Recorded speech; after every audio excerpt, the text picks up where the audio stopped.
欢迎大家来到东方译文频道。影片制作艰辛，请大家抬手点赞订阅，支持我们做更好的节目。今天我要为大家讲述一个发生在一栋写字楼里的故事。事情的主角是一名公司女白领，最近她接到了公司的一个神秘任务，咱们就从这个神秘的任务开始说起。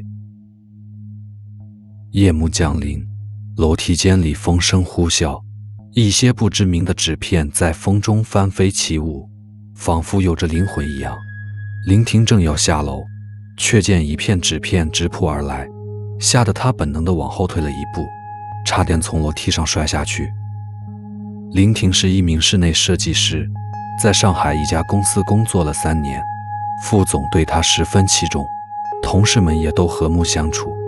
年终会结束后，副总把林婷叫到一边，递给她一个鼓鼓的信封，说：“你拿着，这是一个重要的任务，希望你能圆满完成。”林婷回到座位上，打开信封，里面有1000元钱和一封信。从那天起，林婷偶尔会走楼梯上下班，公司位于17楼，走楼梯也是一种锻炼。同事们问她为什么不坐电梯，她总是笑着说：“走楼梯好啊，既清静又健身。”其实她每次都会在13楼停留一下，在角落里点上3炷香和一些纸钱。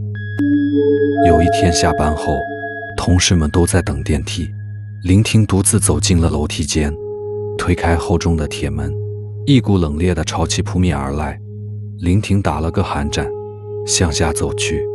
随着她的脚步声，在昏暗中闪烁的声控灯逐渐亮起。楼梯间里空无一人，只有阴森森的寂静。走到13楼时，林婷推开通往电梯口的门试了试，铁门是锁着的。于是她走到拐角处，蹲下身子，从包里拿出香和纸钱。她点燃3炷香，插在缝隙里，然后点起纸钱，在风中飘散。做完这些后，她迅速地朝楼下走去。走到3楼时，林婷被一个声音吓了一跳：“嗨，你好。”原来是一个圆圆的脸庞，穿黑色制服白衬衣的年轻女孩向她打招呼。女孩笑着露出2个可爱的小酒窝。林婷好奇地问女孩为什么不坐电梯而走楼梯。女孩回答说她是做保险的，要一层层地找客户谈业务，走楼梯比较方便。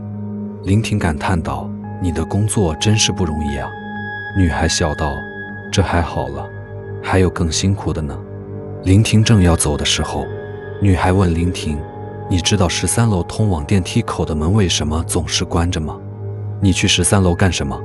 女孩侧过头回答说：“我去那里办点事。”林婷不知道该怎么回答，随口说道：“那里没有单位，所以一直都是关着的。”第2天，林婷听到同事们议论，说楼梯间里闹鬼，特别是13楼，清洁阿姨在那里发现了烧过的香和纸钱。这件事让整个写字楼的人都感到惊恐，只有林婷知道真相。这天加班到很晚，大厦里的人几乎都走光了。林婷站在电梯前犹豫了一下，最后还是决定走楼梯。到了13楼，她又按照惯例烧了一些纸钱。这时，她突然听到楼道门后有脚步声。按理说13楼是空的，没有人会在这里，难道是鬼？林婷有些害怕地推开门，却见一个熟悉的身影，还是那个女孩。女孩说：“你好啊，你也来这里办事吗？”林婷说：“不是，我只是路过。”女孩说：“我来找电梯出口，我记得好像是3楼或者13楼，还是23楼，我记得是一个有3的楼层，我记得从那里可以出去。”林婷说：“你不用找了，这个门就可以出去啊。”女孩点点头说：“对呀，我从电梯出来后就打开了这个门。原来这个门只能从电梯口打开，从楼梯间打不开。这个楼层真奇怪啊，现在都下班了，也没有人在办公了，我们一起坐电梯下去吧。”于是林婷和女孩一起进了13楼的电梯。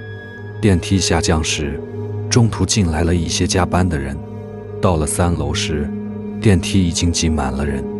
林婷找不到女孩的身影了，难道她中途下了电梯？林婷有些不解地摇摇头。之后的几次，林婷总会稍微晚一点下班，在13楼烧一些纸钱。她每次都会遇到那个女孩，穿着同样的黑色制服白衬衣，笑容依旧灿烂。他们也会同乘电梯下楼，但每次到了1楼时，林婷都看不到女孩从电梯出来。1个月后，公司例会上宣布了一个消息，公司已经买下了13楼，并将把所有员工都搬到那里办公，公司规模将扩大5倍多，并且每个部门副职都将拥有自己的独立办公室。有人在例会上发言：副总，听说13楼闹鬼，而且有个穿黑色衣服的女孩子总在楼梯口晃悠。副总微笑着说：你们不要信这些无稽之谈，这是我们公司的一个商业策略。为了能以低价买下这个楼层，我们让林婷去13楼的楼梯间烧香和纸钱，制造出一些恐怖的氛围，让其他人都不敢买这个楼层。这也是经过公司领导们商量过的。不要相信什么13楼有鬼的传言，赶紧收拾好自己的东西，准备搬家吧。商场如战场，这也是我们的一个商业机密，希望大家都能保守秘密。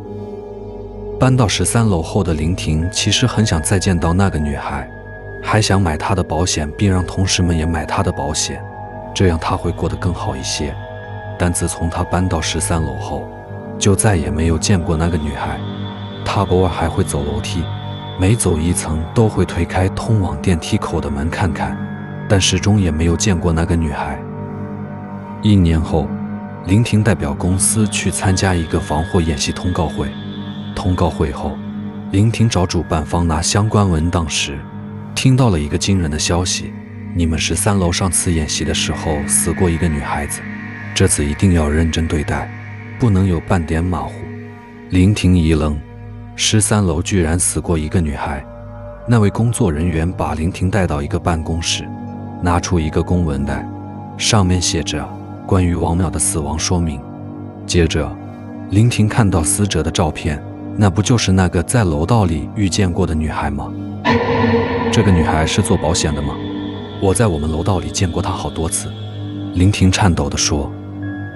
工作人员摇摇头说：你不要胡说了，你们公司故意制造13楼闹鬼的事情，我们也早就知道了。这个女孩早在几年前就死了，你怎么可能见过她？难道你真的看见鬼了？林婷不敢再回想和那个女孩一次次的相遇，她拿起死亡说明，惊恐地看下去。原来那个女孩叫王淼，高中毕业后独自来到这座城市打工。她做保险业务员，在试用期内却没有签到1单保单。为了完成任务，她每天都在大厦里推销保险。有一天晚上，她没有地方住，就在25楼的角落里睡下了。第2天早上，大厦开始了防火演习，人群涌向楼梯间时，有人不小心把烟头扔在了垃圾桶里，垃圾桶引燃了旁边的废旧家具，浓烟弥漫了整个楼梯间。被惊醒的王淼想从楼梯口逃生，却发现所有的门都被锁上了。他拼命地敲门，却没有人回应。他一层层地往下跑，到了13楼时，他已经中毒昏迷，倒在了地上。第2天，人们才发现他的尸体。这件事没有公开处理，大厦和保险公司给了王淼的家人一些赔偿。13楼的很多单位也都搬走了，这层楼渐渐就荒废了。林婷简直不敢相信这一切，她在13楼烧了几次纸钱，王淼就出现了几次。难道他真的是鬼魂？原来大厦的13楼闹鬼不是谣言，每次和王淼一起下楼，他都没有从电梯出来，这一切都有原因。想到这里，林婷浑身发冷，后悔不已。从此以后，林婷再也不敢走楼梯了，但她每次坐电梯时，都会推开通往13楼楼梯间的门看看，如果是锁着的，她就会打电话给物业，让他们把锁打开。她这样做并不是想再见到王淼，她只是为了留一线生机给那些可能被困在楼梯间的人。本集已经播放完毕，谢谢大家收看收听，节目制作不易，新频道经营困难，恳请大家点赞、订阅和支持。